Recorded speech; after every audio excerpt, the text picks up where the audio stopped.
కాగజ్నగర్ కోసిని ప్రధాన రహదారిపై మంగళవారం కోసిని గ్రామస్తులు రాస్తారోకో నిర్వహించారు. తమ గ్రామ సమీపంలో బెడ్ షాపులు విచ్చలవిడిగా ఏర్పాటు చేశారని, వెంటనే తొలగించాలని డిమాండ్ చేశారు. ఈ రాస్తారోకోలో గ్రామస్తులు పాల్గొన్నారు.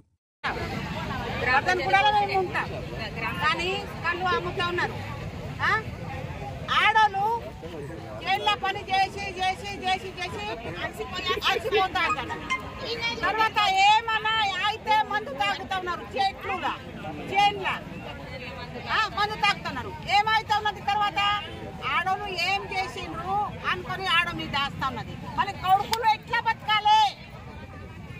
బతకాలి, ఎట్లనని కళ్ళు బంద్ చేయాలి సార్. మాకు కళ్ళు బంద్ చేయాలి. కానీ మాకు దవాఖానలో ఉన్నారు, సీరియస్ ఉన్నారు. మాకు ఒక్కో ఆటో పోని సార్. పోరాటం ఆగదు. ఈ పెళ్లి షాపులను ఎత్తేస్తేనే మా పోరాటం ఆగుతా, లేకుంటే దీన్ని ఇంకా విస్తృతపరిచి మొత్తం ధర్నాలు చేసుకునే ఉంటామని నేను కోరుకుంటున్నాను.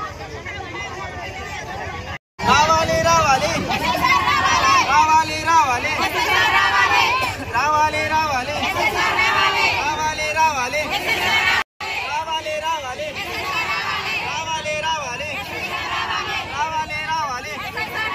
రావాలి రావాలి షాపులు పెడతాండ్రు సార్, వైన్ షాపులు పెడతాండ్రు. ఇప్పుడు 8th క్లాస్ 9th క్లాస్ చదివే పిల్లలు కూడా వెళ్లి తాగుడు మొదలు పెట్టిండ్రు సార్. పెద్దవాళ్ళు కాదనంగా ఇప్పుడు చిన్న చిన్న పిల్లగాళ్ళు వెళ్లి తాగడం మొదలు పెట్టిండ్రు. ఇప్పుడు వాళ్ళ భవిష్యత్తు ఏం కావాలి సార్? ఎందుకు ఇట్లా చేస్తున్నాము? తండ్రే మంచిగా ఉంటే కొడుకు మంచిగా ఉంటాడు.